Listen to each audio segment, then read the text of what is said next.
Election day in the United States is less than 2 weeks away. And as the contest heats up, the two presidential candidates are busy hurling insults at each other. During a televised town hall in Pennsylvania, on Wednesday, Democratic nominee Kamala Harris called her opponent Donald Trump an unhinged, unstable fascist who wanted unchecked power. The Republican candidate hit back by calling Harris a threat to democracy and saying she had a warped mind. The name-calling goes on as the race is going down to the wire in battleground states. Let's first talk about the two candidates' campaigns. On Wednesday, Vice President Kamala Harris said she believes that Donald Trump is a fascist. This comes after Trump's longest-serving chief of staff, John Kelly, said the former president had praised Adolf Hitler while in office and placed personal loyalty above the American Constitution. Harris seized on those comments made by Kelly about his former boss in interviews to the New York Times and The Atlantic, warning that the Republican nominee meets the definition of a fascist and that while in office he suggested that Nazi German leader Hitler did some good things and that he wanted the kind of generals that Hitler had. Harris said these remarks offer a window into who the former president really is and the kind of commander-in-chief he would be. She said Trump wants unchecked power, and if elected again, he would be a president who admires dictators and is a fascist, and who would no longer be tempered by people who would restrain him from his worst impulses. The vice president also described Trump as increasingly unhinged and unstable and added that Kelly's comments were a 911 call to the American people by the former chief of staff. She elaborated by saying, "I believe Donald Trump is a danger to the well-being and security of the United States of America. The American people deserve a president who maintains certain standards, which includes certainly not comparing oneself in a clearly admiring way to Hitler." Harris repeated her increasingly dire warnings about Trump's mental fitness and his intentions for the presidency. Trump retaliated just moments later, saying Harris sees that she is losing and so she is increasingly raising her rhetoric, going so far as to call me Adolf Hitler and anything else that comes to her warped mind. Trump referred to Harris as Comrade Kamala Harris, a reference to what he says are her far-left policies, and described her as a threat to democracy.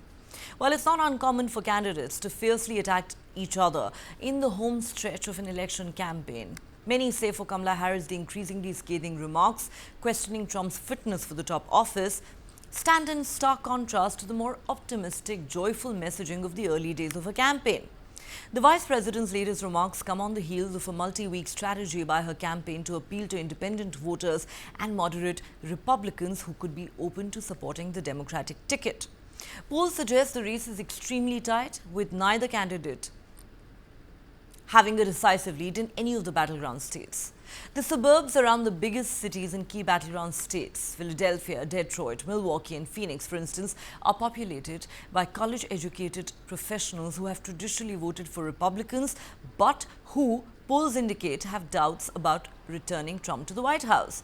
The strategy is to create a broad coalition and bring over disaffected Republicans. However, some analysts argue that voters have been hearing similar rhetoric about Trump since 2016. Therefore, any new allegations are unlikely to move the dial. Both Harris and Trump have been sharpening their barbs in recent days. During a swing through Midwest battleground states on Monday, Harris repeatedly warned of the consequences of a second Trump presidency on abortion rights, healthcare, the economy and U.S. foreign policy. Tomorrow she will hold a rally in Texas, the state that she has said most dramatically represents the anti-abortion future if Trump is back in power. Significantly, next Tuesday, Harris will shift focus to Washington, D.C., with a rally planned at the National Mall, where Trump spoke before some of his supporters attacked the U.S. Capitol on 6th January 2021. They're calling it the closing argument speech.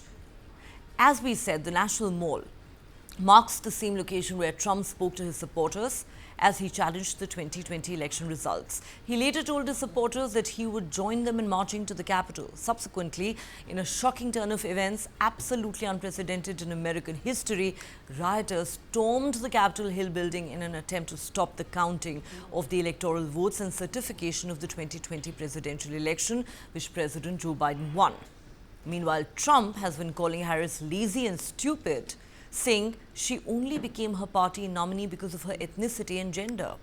He also issued his own warning, saying we may not have a country anymore if Harris wins.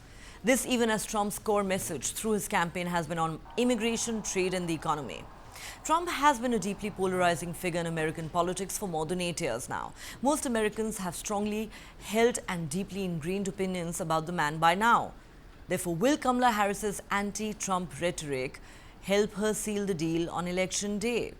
Nearly 25 million votes in the US have already been cast either through in-person early voting or email or mail-in ballots. Several states, including the battlegrounds of North Carolina and Georgia, set records on their respective first day of early voting last week. There are 7 battleground states of Arizona, Georgia, Michigan, Nevada, North Carolina, Pennsylvania and Wisconsin that will decide who wins the presidency, and both candidates are likely to spend much of the rest of their campaigns visiting these states. And then there is the Electoral College that one needs to be mindful of. Remember, in 2016, Trump won one of the biggest upsets in American political history by squeezing out just enough votes in key Electoral College states. Trump's victory over Democratic rival Hillary Clinton was decided by about 77,000 votes out of 136 million votes that had been cast. He won Pennsylvania by 0.7 percentage points, Wisconsin by 0.7 percentage points, and Michigan by 0.2 percentage points. 4 years later, President Joe Biden evicted Trump from the White House by stitching together narrow victory margins in a handful of states despite winning the popular vote by nearly 7 million. Just 44,000 votes in Georgia, Arizona and Wisconsin separated Biden and Trump from a 269-269 Electoral College tie, which likely would have meant the Republican president's re-election. That's how close and tricky it can get. Now, according to this week's Reuters Ipsos poll, Kamala Harris holds a marginal 46% to 43% lead nationally over Trump. Meanwhile, controversies continue to dog the former president. A former model who says she met Donald Trump through the late sexual abuser Jeffrey Epstein has accused Trump of groping and sexually touching her in an incident in Trump Tower back in 1993 in what she believed was a twisted game between the two men.